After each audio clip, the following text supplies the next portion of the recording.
Couverture sanitaire universelle, enjeux, défis, opportunités, c'est le thème de la 27e journée commémorative de la création de l'Organisation ouest-africaine de la santé. Vous suivrez à cet effet le message du secrétaire général du ministère de la Santé publique dans ce journal.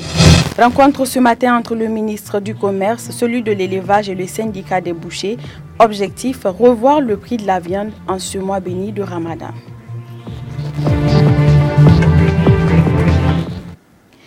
Voilà pour le sommaire. Monsieur, dames, bonsoir. Merci d'avoir choisi la télévision Dunia pour vous informer.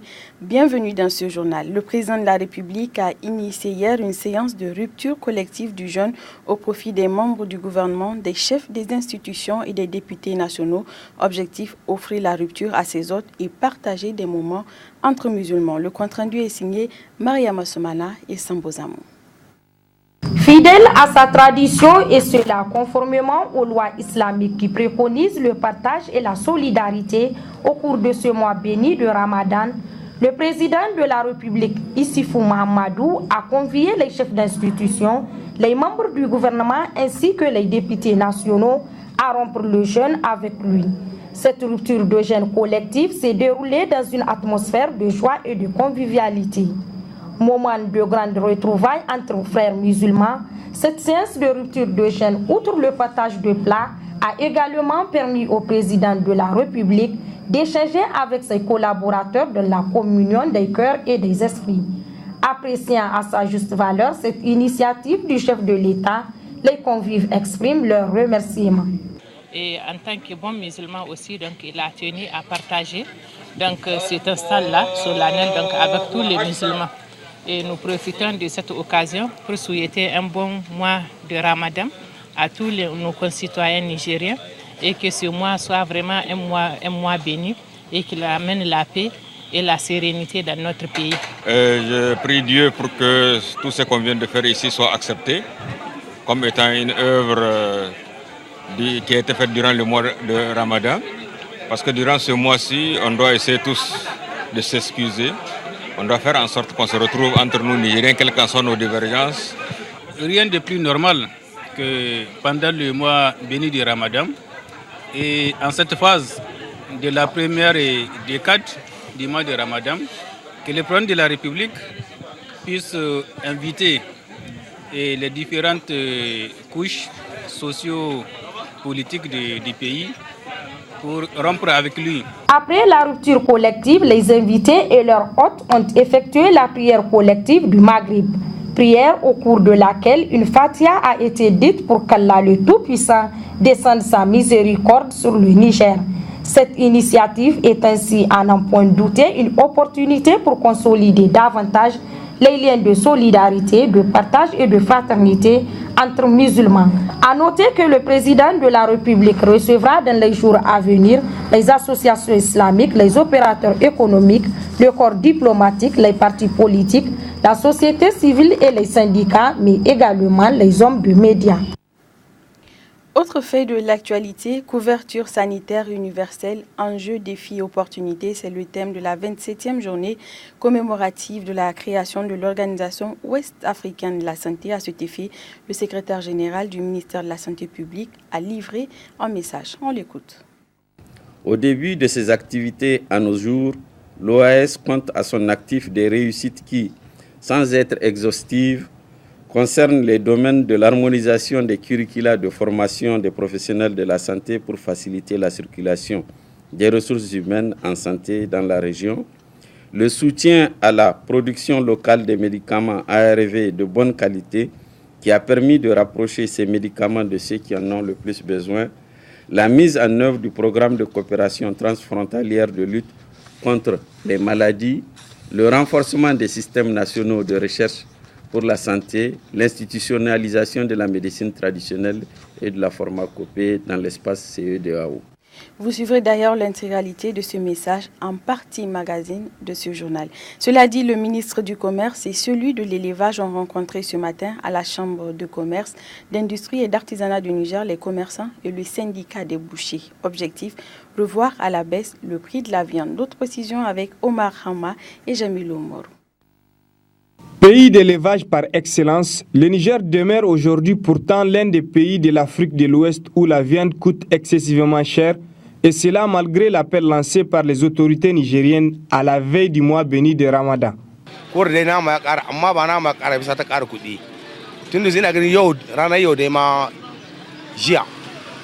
Wallahi an samu hotun suka 20 wanda samu bisa ba saboda bisa ta yi tsada amma abin da ake katari da shi nan ga muna katari da lokacin azumi ya kama nama yi tsada ba nama kadai ba duk abin da kasance ake danyun kaya ne za a samu matsala kansu. C'est en réponse à cette cherté de viande que le ministère du Commerce et le ministère de l'Élevage, à travers la Chambre du Commerce, d'Industrie et d'Artisanat du Niger, ont initié cette rencontre d'échange avec les associations de défense des droits des consommateurs ainsi que les syndicats de bouchers afin de trouver un cadre de concertation qui permettra de revoir les prix.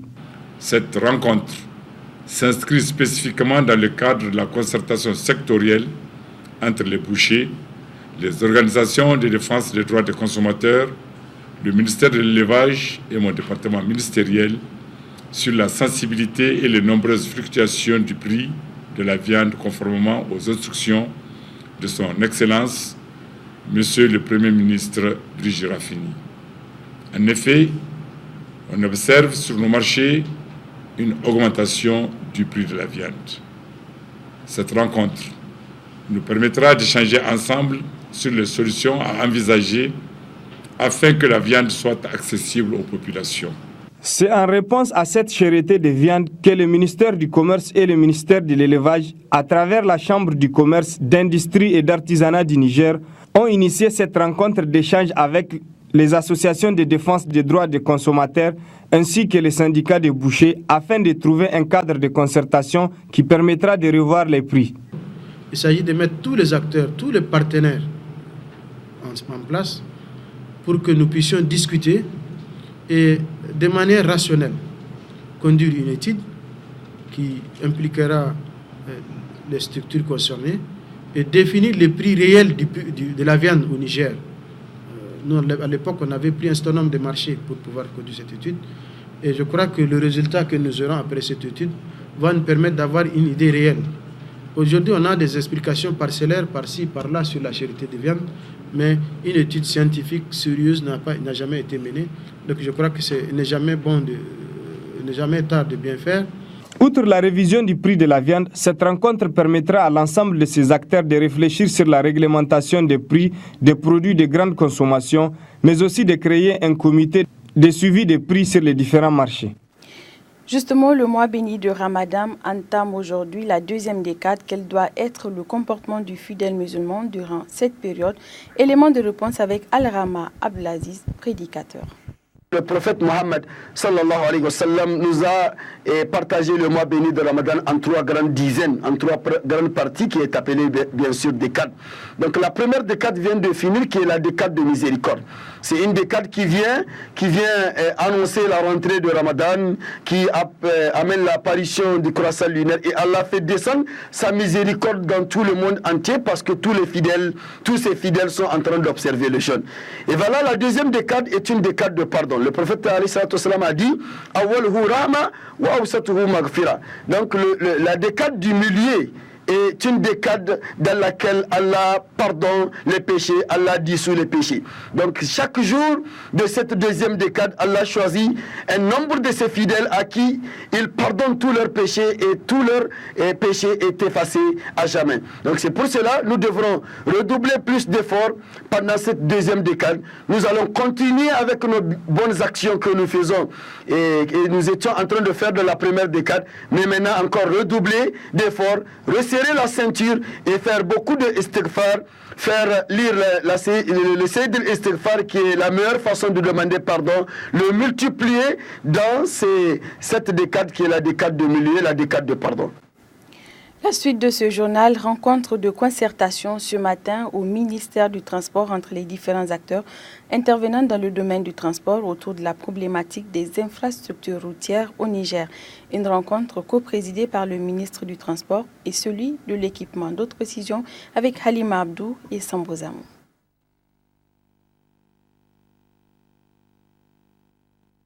Échanger autour des problèmes qui minent le secteur des transports au Niger en vue de leur trouver des solutions appropriées.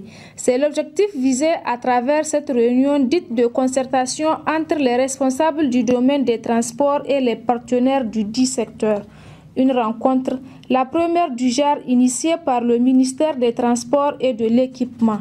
Le premier objectif, c'est de vous rendre compte en tant qu'acteur, en tant que partenaire, de ce que, de la nouvelle vision que nous donnons à l'entretien surtout routier et au problème de la sécurité dans le transport. L'objectif de cette rencontre, c'est d'abord de vous rendre compte de cela et de requérir vos appréciations et vos contributions, afin que nous puissions en tout cas aller de l'avant dans ce que nous sommes en train de vouloir faire, de vouloir mettre en œuvre. Après avoir souligné toute l'importance que revêt les présentes assises, le ministre en charge des Transports s'est appesanti sur les mesures prises et celles en cours de réalisation pour une amélioration du secteur des transports au Niger. Au ministère des Transports, nous avons envisagé en vue de trouver des solutions et d'apporter des solutions à ce problème aux mesures et actions suivantes. D'abord, nous avons mis en place un cadre de concertation. Il a été élaboré un nouveau code de la route qui a été adopté par le gouvernement et qui va être incessamment adopté par l'Assemblée nationale. Nous avons élaboré un projet de loi pour la mise en place et la création d'une agence nationale de la sécurité routière, renommée ANISER. Nous pensons que cette agence mettra en œuvre toutes les actions et les mesures concertées dans le domaine de la sécurité routière. En collaboration avec les partenaires techniques, il a été réalisé des panneaux de sensibilisation.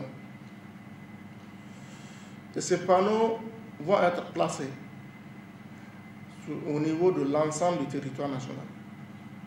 Les propositions et conclusions issues de la présente réunion permettront ainsi d'adopter une nouvelle démarche pour la préservation et la conservation des infrastructures routières de notre pays.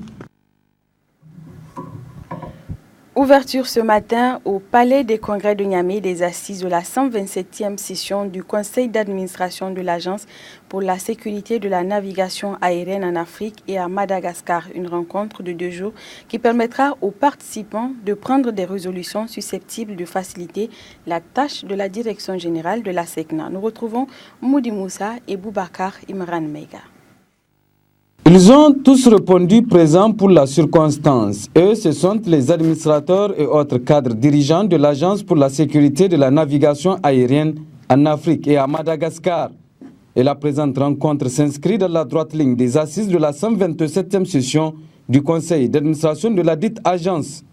Une instance dont l'objectif premier est de suivre de plus près les activités et le fonctionnement de la SECNA, mais également d'examiner les dossiers à soumettre au comité des ministres et valider les résolutions soumises à la décision de ces derniers. Nous bénéficierons certainement, grâce à aux bons soins et à votre aimable participation à nos travaux, nous bénéficierons certainement de résultats tout à fait positifs. Donc encore une fois, monsieur le directeur de cabinet, mille merci pour cet accueil et merci d'avoir bien voulu, malgré un emploi du temps que je sais chargé, nous honorer de votre présence.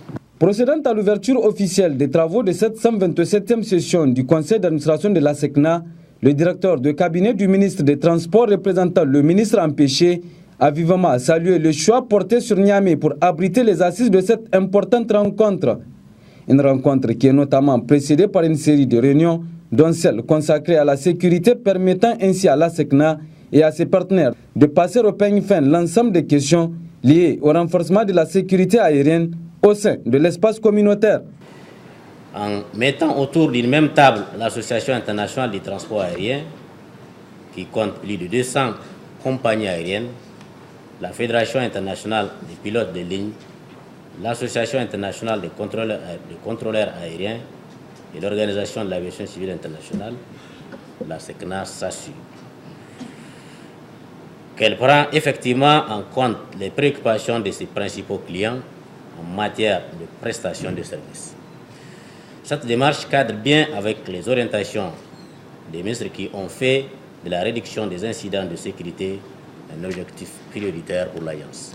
Cette journée spécialement dédiée à la sécurité devra également permettre au conseil d'administration de la SECNA de rester à l'écoute de ses partenaires, mais aussi et surtout d'atteindre l'objectif de réduction significative des incidents dans son espace aérien. Occasion pour le représentant du ministre des Transports d'appeler les participants à s'engager aux côtés de la direction générale de la SECNA afin d'exécuter dans les meilleures conditions les principales missions qui lui sont assignées. En novembre 2012, s'est tenue à Montréal la 12e conférence de navigation aérienne sur le concept de mise en œuvre par bloc du système de l'aviation civile, dont les recommandations conduiront à l'actualisation du plan mondial de navigation aérienne.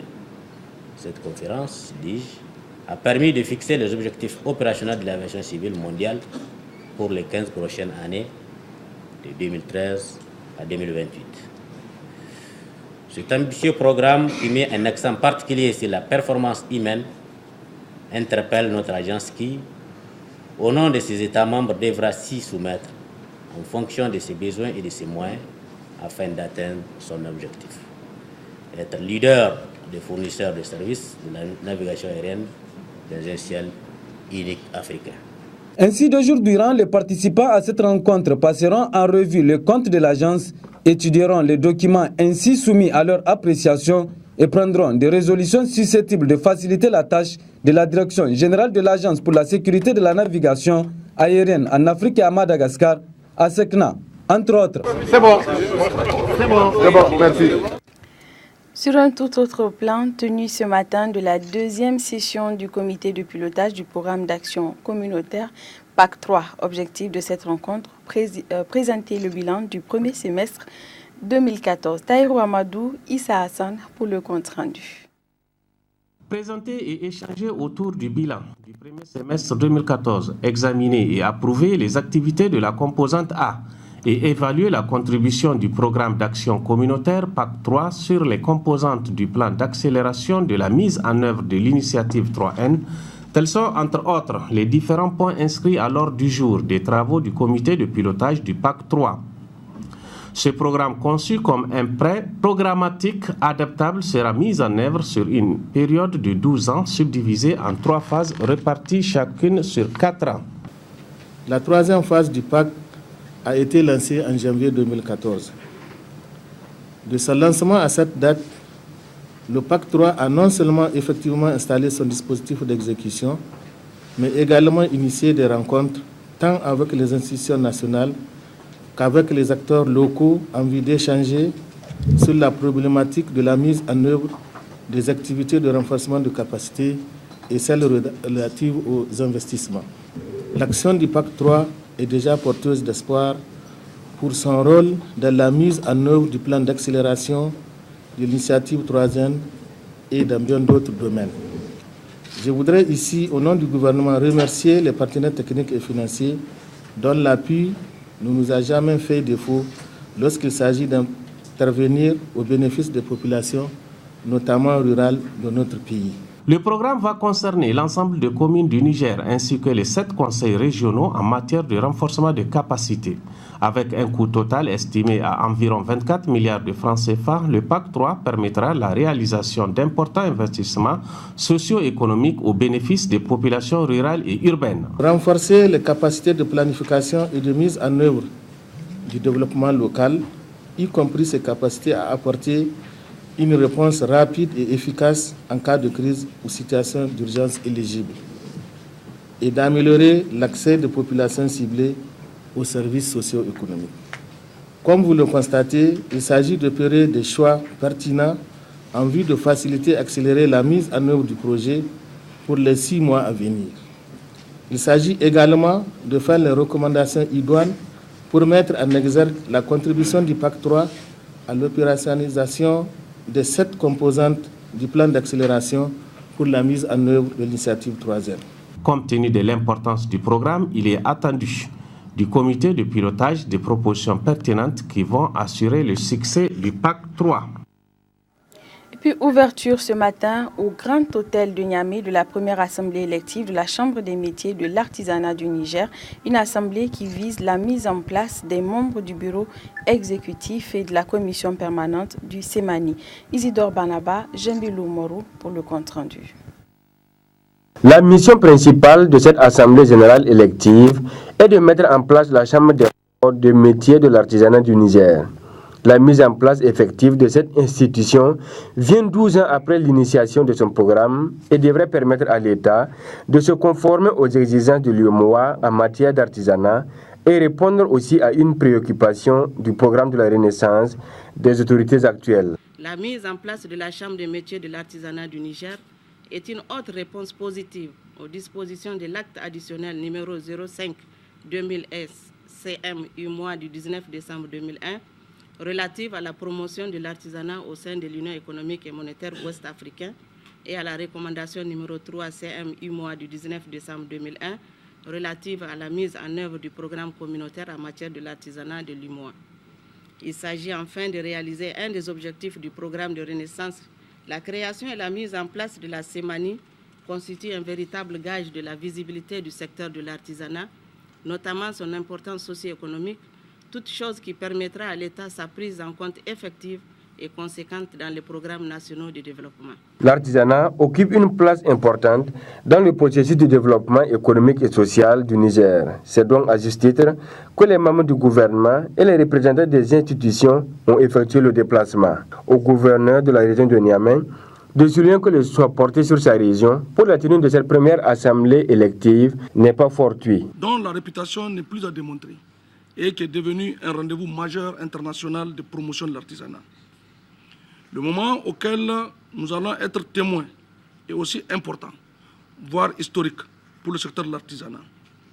Il s'agit de la mise en place de la Chambre des corps du métier de l'artisanat du Niger, SEMANI. C'est le lieu de rappeler que notre région sera au rendez-vous avec les délégués élus pour la représenter. Les participants ont une journée pour installer les membres de l'Assemblée générale consulaire nationale déjà constituée et procéder au choix des membres du bureau exécutif et de la commission permanente de la Chambre des métiers de l'artisanat du Niger. Éducation à présent, cérémonie officielle de remise d'attestation aux élèves bénéficiaires du programme Access 2012-2014 hier après-midi au Centre culturel américain de Niamey. 54 autres élèves ont reçu leur bourse afin de bénéficier de cette formation de 2 ans. Nourdine Alohou, Issa Hassan pour plus de précision. Le programme Micro-Access, il est déjà vieux de 10 ans. Sponsorisé par l'ambassade des États-Unis en partenariat avec l'ONG ANED, il prend en compte des enfants venus de familles modestes à Niamey, à Dosso, à Maradi et à Zender. L'objectif est simple, éveiller les talents chez ces jeunes et perfectionner leurs connaissances en anglais. Le programme English Access Micro Scholarship fait partie des programmes clés du département d'État qui sont dédiés à la jeunesse. De ce fait, il permet de toucher une portion importante de la jeunesse. Nous sommes très contents que le Niger profite de cette opportunité. Ils sont donc 32 récipiendaires sortant de la promotion 2012-2014 à recevoir leur parchemin et 54 nouveaux recrues à recevoir leur bourse d'entrée au programme. Today, I know my fellow access students would like to join me in saying how much we appreciate all those who have helped make this day possible. I'm very delightful to be in front of you here and try to share my experience of the program Access with you. So I was selected when I was in 4th class, it was in 2006. Devant ces jeunes talents et fascinés par leur maniement facile de l'anglais américain, la représentante du directeur régional de l'éducation et les parents d'élèves saluent l'initiative. Micro Access a déjà formé en anglais 321 élèves des lycées et collèges bénéficiaires. La présidente de l'ONG ANED souhaite la poursuite du programme. C'est avec joie qu'au nom de l'ONG ANED, structure de recrutement et de suivi du programme, nous réitérons notre gratitude et nos vifs remerciements au peuple américain pour les multiples appuis qu'il ne cesse d'apporter aux enfants nigériens et à notre structure dans ses activités. De 2004, année du début du programme Access, à ce jour, ce n'est pas moins de 321 scolaires qui ont reçu ces bourses. L'ambassade des États-Unis à travers le Centre culturel américain veut continuer à soutenir notre pays en matière d'éducation, d'où leur appui à travers ce projet. Et puis, comme annoncé, la partie magazine de ce journal est consacrée au message du directeur général de l'Organisation ouest-africaine de la santé, un message lu par le secrétaire général du ministère de la Santé publique à l'occasion de la 27e journée commémorative de la création de l'Organisation ouest-africaine de la santé. Très bonne réception et très belle fin de soirée en compagnie de nos programmes. Au revoir. Le souvenir au mois de juillet de chaque année de la décision qui a consacré la naissance de notre institution constitue pour nous une reconnaissance des avantages de la vision proactive des chefs de l'État et de gouvernement de la CEDEAO qui, convaincus des effets bénéfiques de la mise en commun des efforts dans notre communauté, ont adopté le protocole portant création de l'Organisation ouest-africaine de la santé. La mission principale de l'OAS est d'offrir le niveau le plus élevé en matière de prestations de soins de santé aux populations de la sous-région sur la base de l'harmonisation des politiques des États membres, de la mise en commun des ressources et de la coopération entre les États membres et les pays tiers en vue de trouver collectivement et stratégiquement des solutions aux problèmes de santé de la sous-région. L'Organisation ouest-africaine de la santé est un instrument proactif d'intégration régionale en matière de santé qui élabore et exécute des interventions et des programmes à grand impact au sein de la communauté à travers le renforcement des capacités, la collecte, l'évaluation et la dissémination de l'information, la promotion de la coopération et la coordination, l'exploitation des technologies d'information et de communication et le maintien du partenariat productif. Au début de ces activités à nos jours, l'OAS compte à son actif des réussites qui, sans être exhaustives, concernent les domaines de l'harmonisation des curricula de formation des professionnels de la santé pour faciliter la circulation des ressources humaines en santé dans la région, le soutien à la production locale des médicaments ARV de bonne qualité qui a permis de rapprocher ces médicaments de ceux qui en ont le plus besoin, la mise en œuvre du programme de coopération transfrontalière de lutte contre les maladies, le renforcement des systèmes nationaux de recherche pour la santé, l'institutionnalisation de la médecine traditionnelle et de la pharmacopée dans l'espace CEDEAO.